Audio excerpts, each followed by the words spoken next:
नमस्कार। कार्यक्रम हाम्रो उत्पादनको विश्व बजारमा तपाईंलाई स्वागत छ। उपस्थित छौं लोकेन्द्र भट्ट र शान्ति लामा।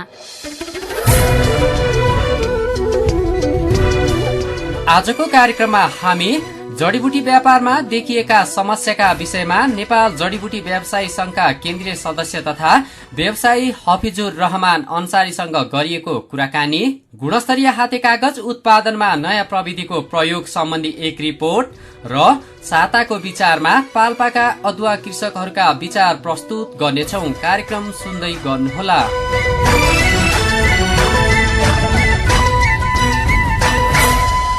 कार्यक्रममा समेटिने सामग्रीहरूको जानकारीसँगै फेरि स्वागत छ। झण्डै 2000 भन्दा बढ़ी बहुमूल्य जडीबुटी नेपालमा पाइने तथ्याङ्क रहेको छ। ती जडीबुटीको निर्यात व्यापार गरी बेरोजगारी र गरीबी न्यूनीकरण गर्ने नीति पनि सरकारले लिएको छ। तर समसामयिक नियम कानून र अनुसन्धानको अभावमा यसको व्यापार भने जस्तो सहज बन्न सकेको छैन। ट्रान्जिट परमिटको झन्झटका कारण 3 वर्ष यता जडीबुटी निकासी घट्दै गएको छ।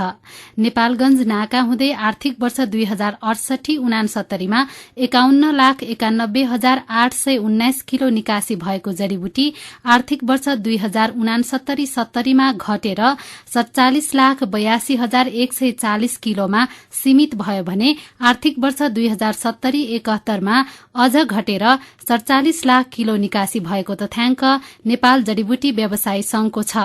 जडीबुटी निकासी गर्दा भारत सरकारबाट वर्षेनी अनुमति लिनुपर्ने भएकाले व्यवसायीहरू समस्यामा परेका छन्। यसैका कारण जडीबुटी निकासी पनि घटेको छ। मध्यपश्चिमका पहाड़ी र हिमाली जिल्लाहरूमा उत्पादित टिमुर, काउलो, बोझो, अतिस, अमलवेद, पखानवेद, रिठा, तेजपात, दालचिनी लगायतका जडीबुटीहरू यो नाका भएर भारत निकासी हुने गरेका छन्। तर व्यापारीले जडीबुटीमा सरकारी नीति स्पष्ट नहुँदा समस्या भोगिरहेका छन्। यसै विषयमा नेपाल जडीबुटी व्यवसायी संघका केन्द्रीय सदस्य तथा व्यवसायी हफिजुर रहमान अन्सारीसँग हामीले कुराकानी गरेका छौं। अवस्था त देख्नुस् ठिकै छ, तर अहिले कानूनी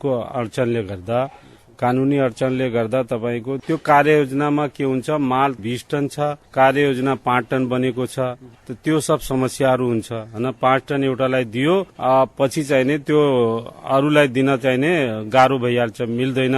त्यस कारणले जडीबुटीहरू चाहिने भनेको समयमा ल्याउन सकिन्न। पुरानो कानूनले गर्दा पनि चाहिने के हुन्छ कि तपाईको चाहिने जस्तो रोयल्टीहरूमा धेरै अन्तरहरू छ। कुनै चीजको चाहिने जस्तो पखानवेद भनेको 20 रुपियाँ किलोको चीजमा 5 रुपियाँ किलो रोयल्टी छ। काउलो बोक्राको हेर्नुस् 10 रुपियाँ किलो रोयल्टी छ। माथिबाट त्यो दिक्कतहरू त छँदैछ, समस्याहरू छँदैछ, ल्याउने समस्याहरू छ। समयमा चाहिने त्यहाँ त्यो संकलन पनि हुँदैन हैन, समयमा चाहिने पूर्जीहरू बन्दैन। कानूनी अडचन यो छँदैछ। तपाईको कार्ययोजना माल कति भएछ, योजना अर्कै छ, त्यो हिसाबले पनि धेरै समस्याहरू हामीलाई चाहिने छ। जस्तो कानूनका सँगसँगै सरकारको ढिला सुस्ती भन्नु खोज्नु भयो। हजुर, सरकारको ढिला सुस्तीले गर्दा पनि यो सब समस्याहरू छ। तो हजुर त अब यहाँ नेपालगञ्जमा हुनुहुन्छ हैन, कहाँबाट आउँछ यहाँ जडीबुटी चाहिँ? यो नेपालगञ्जमा तपाईँको करिब 30-40 जिल्लाबाट आउँछ जडीबुटी। यो तपाईँको चाहिने महाकालीदेखि मेचीसम्मको माल चाहिने जहाँ जहाँ यो जडीबुटीहरू हुन्छ त्यहाँबाट पनि यहाँ माल आउँछ।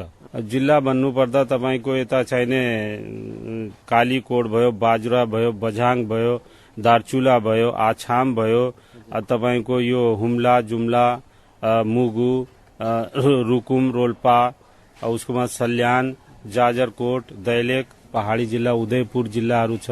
त्यहाँबाट पनि मालहरू जस्तो तपाईको काठमाडौँको माल पनि यता आउँछ हैन। यो सब जिल्ला करिब 30-40 जिल्लाको माल यहाँ तपाईको आएर डम हुन्छ। यहाँबाट हामी इन्डिया पठाउँछु। अब इन्डिया पठाउँदाखेरि के हुन्छ, तपाईको एक पटक हामीले चाहिने पूर्जी बनाएर ल्याएपछि तपाईको चाहिने फेरि हामीले गएर चाहिने त्यहाँ यहाँको वन कार्यालयमा निवेदन दिनुपर्छ। यदि हामीलाई लैजानु छ भने इन्डिया लैजानुपर्छ भने त्यो निवेदन दिन्छु। निवेदन पछि मुचल्का गर्नुहुन्छ। मुचल्का गरेर त्यसमा फेरि 21 दिनको टाइम दिनुहुन्छ। 21 दिनमा यदि माल चाहिने अब इन्डिया पठाउन सकेनौं भने फेरि गएर त्यही निवेदन दिनुपर्छ, फेरि त्यो लिनुपर्छ। त्यो सबले गर्दा चाहिँ फेरि उहाँले 10 दिनको टाइम दिनुहुन्छ, 5 दिनको टाइम दिनुहुन्छ। अब कहिलेकाहीँ गाडीको समस्या हुन्छ, तपाईँको बन्दीको समस्या भइगयो। त्यस कारणले पटक पटक हामीले चाहिने वन कार्यालयमा धाउनुपर्छ र चाहिने यसमा चाहिने धेरै हाम्रो समयहरू बर्बाद हुन्छ। वन मन्त्रालय अथवा वन कार्यालयले चाहिँ के भन्छ त? वन कार्यालयले के भन्छ, नियम यस्तै छ। हामीले माग चाहिने गरेको के हो, जब एक पटक हामीले सब पूरा पैसाको रोयल्टी पहाड़बाट पूर्जी गराए, जहाँबाट यो पैदावारी हुन्छ त्यहाँबाट उसको रोयल्टी गरेर पैसा जमा गरेर एक पटक हामी पूर्जी पाइसकेपछि अर्को पटक हम थप गर्न नपरोस्। हामी चाहिने बिलको आधारमा त्यो माल पठाउँ, जति हाम्रो पूर्जी अनुसार जो हामीले अधिकार पाएको छु त्यो हाम्रो माग हो। सरकारले चाहिने त्यस्तो किसिमको जहाँ तपाईँको उसको म्याद सिद्धिन्छ त्यही को जिल्लामा थपाएर अगाडि बढ्नुस् भनेर सरकारको हो, नियम कानून यस्तै हो। तर माग हाम्रो यो हो। कस्ता खालका जडीबुटीहरू आउँछन्? जडीबुटी तपाईँको रिठा भयो, तिमुर भयो, अतिस भयो, कुटकी भयो, जटामासी, अरू त सुगन्ध बाला, सुगन्ध कोकला, अरू तपाईँको दालचिनी, अरू विभिन्न किसिमका प्रकारका जडीबुटीहरू आउँछ। यासा गुम्मा समेत आउँछ। नेपालमा जति तपाईँको इन्डिया जाने जो 40-50 किसिमको जडीबुटीहरू छ त्यो सब आउँछ नेपाल। निर्यातको कस्तो सम्भावना छ? निर्यातको ठिकै छ सम्भावना। चाहिने माल भएपछि तपाईँको इन्डियन व्यापारी इन्डियासम्म हाम्रो पहुँच छ। त्यही माल हामीले लगेर हजुरले भन्नु खोज्नु भयो हाम्रो जडीबुटीको बजार भनेको भारत मात्रै हो? हजुर, भारत मात्रै हो। अहिलेसम्म अरू चाहिने हाम्रो 2-4 जना जडीबुटीको साथी जस्तो उहाँले जर्मन जापान पनि माल पठाउनु भएको छ। तर चाहिने अब यसमा सफलता पाएको छैनौँ हामी। किन होला? सफलता चाहिने के हुन्छ, यही सब कानूनी अडचनहरू छ हैन। त्यहाँको जुन किसिमबाट चाहिने त्यो माल लिन्छ हैन, त्यो सब हामी पुर्याउन सकिराखे छैनौं। जडीबुटीको व्यवसाय चाहिँ कस्तो छ अहिले चाहिँ नेपालगञ्जमा? राम्रो छ, जडीबुटीको व्यवसाय राम्रो छ। जडीबुटी हामीहरू कोही 1 करोड़, कोही 2 करोड़, 3 करोड़को माल पनि यो विगत सालमा मैले आफ्नो न्यू अन्सारी इन्टरप्राइजेसमा चाहिने 2 करोड़को माल पठाएछु। एक वर्षमा? हजुर, एक वर्षमा। कोही 5 करोड़को पनि पठाउँछ, कोही 50 लाखको पनि पठाउँछ। त्यो किसिमको विभिन्न व्यापारीहरू छन्, त्यो आफ्नो आफ्नो क्षमता अनुसार पठाउँछ। यो जडीबुटी व्यवसायबाट कतिको फाइदा हुने गरेको छ? फाइदा हेर्नुहोस्, फाइदा त के छ, तपाईँको फाइदा हुन्छ, तर अब चाहिने यसमा खर्चा बढी छ। अब पहाड़मा पूर्जी बनाउँदा त्यहाँ पनि रोयल्टी तिर्नुपर्छ, बाटोमा ल्याउँदा पनि सब गाडी भाडा खर्चा पनि हुन्छ हैन। उसको बादमा इन्डिया पुर्याउँदाखेरि तपाईँको भन्सारमा 1 रुपियाँ प्रति किलो दिनुपर्छ। भारतमा यस्तै खर्चा छ। त्यो सब खर्चा गरेर अब कहिलेकाहीँ त 5%, 3% पनि बच्छ। तर यो छ कि 10,000 रुपियाँको गाडीमा हामी व्यापार गरिराखेको छु। 10,000 सम्म बचतमा कारोबार गरिराखेको छु। जस्तो अहिले जडीबुटी हैन नेपालका विभिन्न पहाड़ी जिल्लाबाट नेपालगञ्ज आउँछ भन्नुभयो, अर्थात नेपालगञ्ज नाका भएर भारत जान्छ भन्नुभयो हैन। कसरी जान्छ? यो प्रशोधन गरेर जान्छ कि जस्तो खाली हामीले जंगलबाट संकलन गर्छौं त्यस्तै खालको जडीबुटी भारत जाने हो के छ कि प्रशोधन गरेर जान्छ? केही मालहरू प्रशोधन गरेर जान्छ, जस्तो जटामासीहरू भयो त्यो प्रशोधन, सुगन्ध बाल भयो र चाहिने सुगन्ध बाल, सुगन्ध कोकला, यो जडीबुटीहरू प्रशोधन गरेर जान्छ। बाँकी जुन किसिमको माल ल्याउँछु त्यही हिसाबले त्यही अवस्थामा जान्छ। किन नेपालगञ्जमा प्रशोधन केन्द्रहरू छैन? प्रशोधन केन्द्रहरू अहिले छैन। अहिले चाहिने हामीले त्यो प्रशोधन गर्नेमा हामी सफलता पाएको छैनौं हैन। त्यसमा चाहिने अब जसले कोहीले चाहिने तपाईको यो गरिराखेछ मसिन। किन एउटा कुरा के छ, तपाईको जस्तो प्रशोधन गरेर धेरै जस्तो माल हामी चाहिने इन्डिया पठाउँछु, त त्यसको त्यहाँ मान्छेले त्यो चीजमा चाहिने विश्वास गर्दैन। जस्तो तपाईको हाम्रो यो काउलो बोक्रा हाम्रो दुग्गल जीले चाहिने यसलाई पिसाई गरेर हैन प्रशोधन गरेर उहाँले प्रयास गरिराख्नु भएछ, तर यसको विश्वास त्यहाँ इन्डियन पार्टीले लिँदैन। त्यसकारणले पनि हामीलाई बाधा अडचन आइराखेको छ र त्यो चाहिने हामीले माल बेच्न गाह्रो भइहाल्छ। अब यसका लागि सरकारले चाहिँ के गरिदियो हुन्थ्यो जस्तो लाग्छ? सरकारले कुनै चीज यसमा चासो दिएको छैन। कानूनी अडचन जो जहाँ छ त्यही छ। अहिले तपाईँको हामी माल पठाउँछौ, आफ्नो नेपालको माल इन्डियामा त्यो हाम्रो मालले लिबर्टी चेकमा पठाउँछ, कलकत्ता पठाइदिन्छ। माल हामी चाहिने कस्टमर राख्छु, त्यसको चाहिने तपाईँको सिलबन्दी गरेर त्यो नमुनाहरू कलकत्ता पठाउँछ। 2-3 महिनासम्म त्यसको रिजल्ट आउँदैन। जो माल हामी व्यापारीलाई बेचेछु त्यो व्यापारीले कैन्सिल गरिदिन्छ। अब कैन्सिल गरेपछि कहाँ लैजाने? समस्या के हुन्छ? फेरि 5-10 रुपियाँ घटाएर बेच्नुपर्छ। हेर्नुहोस्, यो सब किसिमको समस्या छ। हामीले माग के गरेको छु कि नेपाल सरकारले भारत सरकारसँग चाहिने हाम्रो नाकामा चाहिने लिबर्टी चेकको चाहिने ऊ लगाओस्, त्यो प्रोसेस हाम्रो यहाँ होस्, हामीलाई चाहिने सुविधा यहाँ मिलोस्, तर त्यो भइराखेको छैन। तपाईँ जडीबुटी व्यवसायी महासंघमा पनि हुनुहुन्छ हैन? महासंघ मार्फत कहिले चाहिँ सरकारी पक्षसँग यो विषयमा कुराकानी गर्नु भएको छ? धेरै भएछ कुरा। हाम्रो अध्यक्ष र महासचिवजीले बारम्बार यो चाहिने निकायहरूमा कुराहरू पुर्याइराखेछन्। हामी मेला गर्दाखेरि पनि गोष्ठीमा चाहिने सबै निकायहरूलाई बोलाएर पनि आफ्नो समस्या बारेमा चाहिने उनलाई बराबर हामी जानकारी दिइराखेछु। तर अब उहाँबाट सुनवाई भइराखेको छैन। माल क्यान्सिल हुन्छ। अब माल क्यान्सिल भयो भने समय हाम्रो उसको समय तोकेको हुन्छ। यति दिनभित्र ल्यायो भने हामी यो भाव लिन्छौँ, नत्र जो बजारको भाव हुन्छ त्यो भाव लिन्छौँ। त्यसले गर्दा पनि उनीहरूलाई समस्या भइराखेको छ। अब त्यहाँ संकलन गराउनु पर्छ, उसको बादमा ओसार पोसारमा ढिलो सुस्तो हुन्छ। अर्को कुरा चाहिँ सरकारी जुन कमी कमजोरीहरू छ, समयमा पुर्जी बन्दैन, त्यो हिसाबले कहिलेकाहीँ यस्तो समस्याहरू आउँछ। उहाँ हुनुहुन्थ्यो नेपाल जडीबुटी व्यवसायी संघका केन्द्रीय सदस्य तथा व्यवसायी हफिजुर रहमान अन्सारी। जडीबुटी व्यापारमा देखिएका समस्याका विषयमा हामीसँग कुराकानी गर्दै।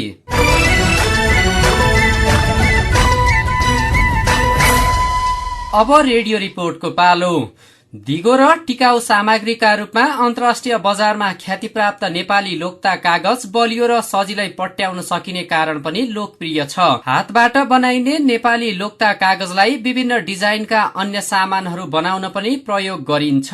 लोक्ता कागजका विभिन्न श्रृंगार सामग्रीहरू लुगा कपडादेखि कति देशले त आफ्नो मुद्रामा समेत प्रयोग गरिरहेको पाइन्छ।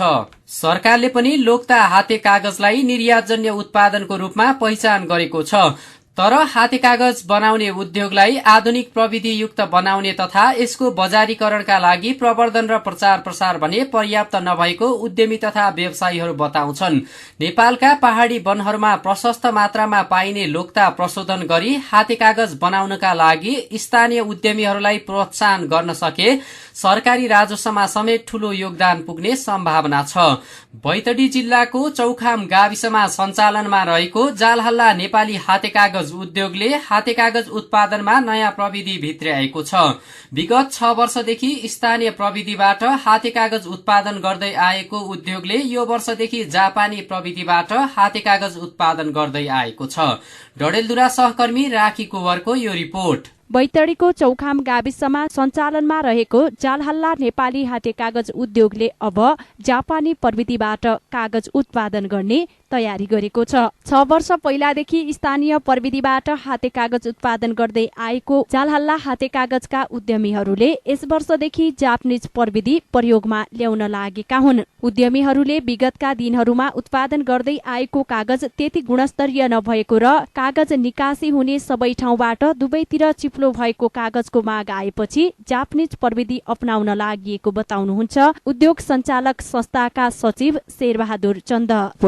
आफ्नै उसको भनौँ फ्रेमबाट भनौँ एकपट्टि चिप्लो हुने एकपट्टि खस्रो हुने त्यो बनाएको थियो। त्यो करिकन 2-3 चोटि हामीले काठमाडौँ पठाइसक्यो। हिमाल पेपर्स मिल भन्नेसँग हाम्रो सम्झौता भएको थियो, त्यहाँ पठाएका छौँ। तर त्यसले कि दुईपट्टि चिप्लो भन्ने र हाम्रो जिल्लामा पनि सुदूरपश्चिमाञ्चलको माल अदालतमा र अफसेटमा जति चाहिन्छ त्यो चिप्लो खोज्न लागेको हुनाले हामीले यसै सालदेखि हामीले नयाँ जापानी प्रविधिद्वारा बनाउने लक्ष्य राखेका छौँ। बजारको माग अनुसार नयाँ आधुनिक प्रविधि प्रयोग गरी कागज उत्पादन गर्ने तयारी गरेको जालहल्ला हाते कागज चौखामले प्रेस मेसिन, प्लेन सेट र फ्रेमहरू जुटाइसकेको छ। नयाँ प्रविधिका लागि मेसिन लगायतका सरसामानहरू किन्न 3.5 लाख खर्च भएको बताउनुहुन्छ पुनचन्द। ग्रामीण विकास सेवा केन्द्र दिपाल डोटीको सहयोग, गाविसको सहयोग र केही मैले 2037 सालमा 26 गते पुरस्कार पाएका थिए 15,000 त्यो गरी र केही हाम्रो ऋण साबित गरेर 3.5 लाखमा हामीले नयाँ जापानी प्रविधिद्वारा बनाउने लक्ष्य राखेका छौँ। अरू चिज सामान सब जोडजिम्मा भइसकेका छ। खालि 3 फ्रेमको लागि काठमाडौँ जाने पर्या हुनाले मात्र 3 सप्टेम्बरमा हामी अट्केका छौँ। उद्योगले अहिलेसम्म सरकारी कामकाजका लागि प्रयोग हुने कागज उत्पादन गर्दै आएकोमा जापानिज प्रविधिबाट उत्पादित हाते कागज अन्य कामका लागि पनि प्रयोग हुन सक्ने उनीहरूको भनाइ छ। जालहल्ला हाते कागज उद्योगबाट उत्पादन हुने हाते कागज नेपाल मात्रै नभएर बाहिर समेत निकासी हुँदै आएको छ। अन्त पनि भनौँ सबै बजारमा माग छ। विदेश, जापान, रुस, अमेरिकासम्मलाई पुग्ने र हाम्रो कच्चा बर्दा पनि यस क्षेत्र हाम्रो त्यो बैतडी जिल्ला र डलद्राको केही भेगमा र केही भेग बझाङको पनि पाइने हुनाले हाम्रो वन कार्यालयले बैतडीको जिल्ला वन र डलद्राको जिल्ला वनले कच्चा बर्दा रोकिदिएपछि हामी त्यसमा अभयारण्य थियौँ। बैतडीको चौखाम गाविस लगायतका आसपासका 1 दर्जन गाविस र छिमेकी जिल्ला बझाङका नजिकैका गाविसमा कागज उत्पादनका लागि चाहिने कच्चा पदार्थ लोक्दा प्रशस्तै पाइने भए पनि पछिल्लो समय बाहिर निकासी हुन थालेपछि त्यहाँका उद्यमीहरूलाई समस्या भएको छ। अर्कोतर्फ वन कार्यालयले 3 महिनाका लागि मात्रै छुटपुट दिने भएकाले पनि उद्योग सञ्चालनमा समस्या भएको चन्दको भनाइ छ। 3 महिनाको लागि मात्र इजाजत दिन्छ। फेरि हाम्रो के हुन्छ भने कहिले पानी हुन्छ, पानी भएको दिन हुँदैन। टन्टलापुर घाम लागेको दिन मात्र कागज उत्पादन छ, बादल लागेको हुँदैन। मेरो अनुरोध के छ भनेपछि फुट पूर्जी संकलन पूर्जी एकचोटि दिएपछि 1 वर्षसम्मलाई हामीले निकासी पूर्जी हुनै भन्ने मेरो आग्रह छ। जिल्ला वनसित म अनुरोध गरेका छु। बैतडी जिल्लाको विकट क्षेत्रमा विगत 6 वर्षदेखि सञ्चालनमा रहेको जालहल्ला हाते कागज उद्योगमा हाते कागज मात्र उत्पादन नभएर त्यस गाविसका करिब 2 दर्जन भन्दा बढी स्थानीयले रोजगारी समेत पाएका छन्। गाउँ समुदायमै रोजगारीको सिर्जना, विभिन्न प्रविधिको विकास समेत भएको देख्दा खुसी भएका चौखामवासी आफूहरूको उत्पादनको बजार व्यवस्थापनमा सरकारले ध्यान नदिएको भन्दै निराश पनि भएका छन्। यो थियो गुणस्तरीय हाते कागज उत्पादनमा नयाँ प्रविधिको प्रयोगका सम्बन्धमा सहकर्मी राखी कुँवरले बनाउनु भएको रिपोर्ट। तपाई अहिले युरोपियन युनियनको सहयोगमा सञ्चालित रेडियो कार्यक्रम हाम्रो उत्पादनको विश्व बजार सुन्दै हुनुहुन्छ। यो कार्यक्रम उज्यालो 90 नेटवर्क काठमाडौँसँगै Ilam FM Ilam, radio Lumbini Rupandehi, Bheri FM Nepalgunj, radio Karnali Jumla र रेडियो सुदूर आवाज डडेलधुराबाट सुनिरहनु भएको छ।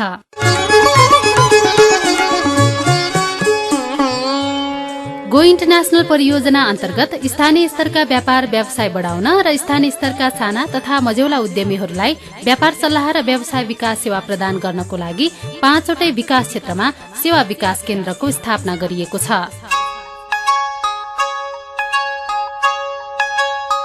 तपाई पनि आफ्ना कुनै व्यापार व्यवसाय र उद्योगसँग सम्बन्धी सल्लाह सुझाव आफ्नो क्षेत्रको सेवा विकास केन्द्रबाट लिन सक्नुहुन्छ।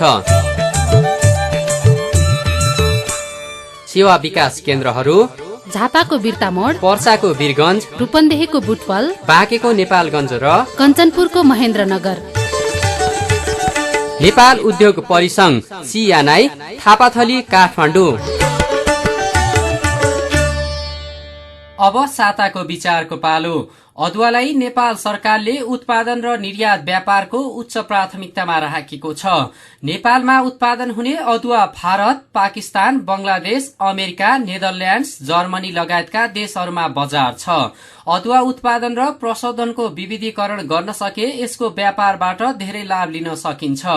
पाल्पा जिल्लालाई अदुवा उत्पादनका लागि उपयुक्त मानिन्छ। नेपालको कुल अदुवा उत्पादनको करिब 13% पाल्पा जिल्लाले ओगटेको छ। पाल्पामा 1300 हेक्टर क्षेत्रफलमा अदुवा खेती गरिन्छ। जिल्ला कृषि विकास कार्यालय पाल्पाका अनुसार वार्षिक 15,000 मेट्रिक टनसम्म अदुवा उत्पादन हुने गर्छ। नगदे बाली अदुवाले राम्रो मूल्य पाउन थालेपछि पछिल्लो समय पाल्पामा यसको खेती फस्टाउँदै गएको छ। यसै सन्दर्भमा साताको विचारमा हामीले पाल्पामा अदुवा उत्पादनको अवस्था कस्तो छ भनी पाल्पाका अदुवा किसानहरूलाई सोधेका छौं। सुनौ उनीहरूको विचार। मेरो नाम दाताराम तिमिल सिन्हा, चापपानी गाविस वार्ड नम्बर 6 फुक्टुङ भन्ने पाल्पामा अदुवा उत्पादनको अवस्था साह्रै राम्रो छ। यहाँ अति राम्रो हिसाबले उत्पादन हुन्छ। यहाँ अलिकति कृषकहरूलाई अलिकति समय समयमा यो गवाहरू अनि चाहिँ सेतो छिर्के रोग लाग्ने गानो कुहिने रोगले त ग्रस्तै बनाएको छ। मेरो नाम शोभा खाँड, मेरो घर चापाइन छ पोक्टुङ। हाम्रो सहकारी संस्थाको नाम एकता अदुवा उत्पादक सहकारी संस्था। पहिलेको तुलनामा अहिले निकै राम्रो छ, त्यस्तै 1200-1300 केजी भयो, बेच्ने हो। मेरो नाम केदार जीसी, छिमेरे गाविस वार्ड नम्बर 3। राम्रो छ। अब तपाईँको अब भाउ त अब कहिले तल कहिले अपडाउन हुन्छ, तर बेला बेलामा अब यस्तोहरू आइरहन्छ। म भेषराज तिमेल सिन्हा, मेरो चापानी गाविस वार्ड नम्बर 6मा मेरो घर पर्छ।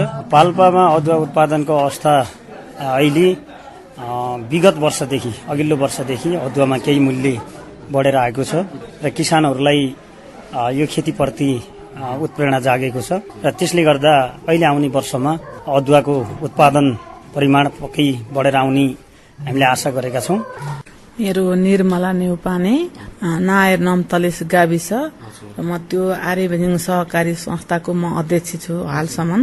पाल्पामा अहिले आएर ठिकै छ। अब किसानले उत्पादन गरेको भाउ आउँदा त असाध्यै राम्रो छ हैन। भाउ नआउँदाखेरि किसानहरू मर्कामा पर्न गइरहेका छन्। मेरो यही 4-5 रोपनी जति, त्यसमा त्यो हाम्रो गराई अनुसार हैन व्यवसाय असाध्यै राम्रो छ। मेरो नाम छविलाल थापा, म बौवागुममा, पाल्पा जिल्ला बौवागुममा वार्ड नम्बर 6मा बस्छु।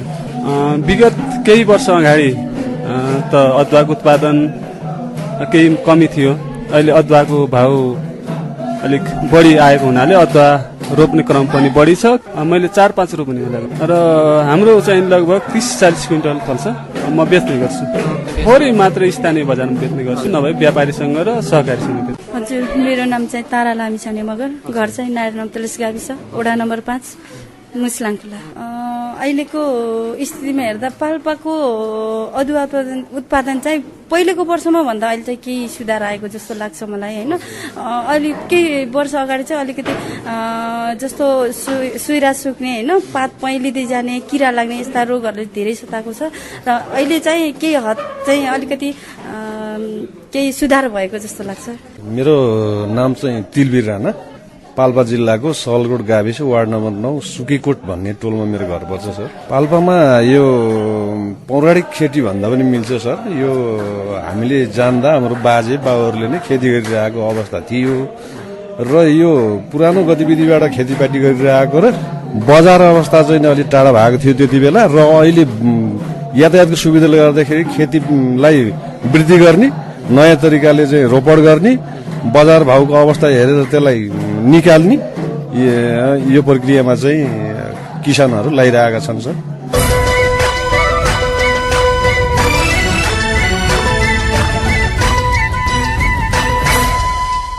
साताको विचारमा सुन्यौं पाल्पामा अदुवा उत्पादनको अवस्था कस्तो छ भन्ने विषयमा अदुवा किसानहरूका विचार।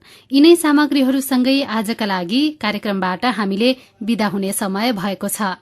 कार्यक्रमबारे तपाईँको सल्लाह सुझाव र प्रतिक्रिया पठाउनका लागि हाम्रो ठेगाना हो रेडियो कार्यक्रम हाम्रो उत्पादनको विश्व बजार, विश्व परिदृश्य वकालत मंच, post box number 9929 Kalanki Kathmandu. Phone तथा फ्याक्स नम्बर 01484111। साथमा हाम्रो इमेल ठेगाना wvaf.radio@gmail.com मा पनि पत्राचार गर्न सक्नुहुन्छ। तपाई हामीलाई उत्पादन तथा व्यापार सम्बन्धी प्रश्न तथा समस्या पनि पठाउन सक्नुहुन्छ। यसका साथै तपाईले हाम्रो उत्पादनको विश्व बजार सुनिरहनु भएको स्थानीय रेडियो मार्फत पनि हामीलाई सल्लाह र सुझाव पठाउन सक्नुहुन्छ।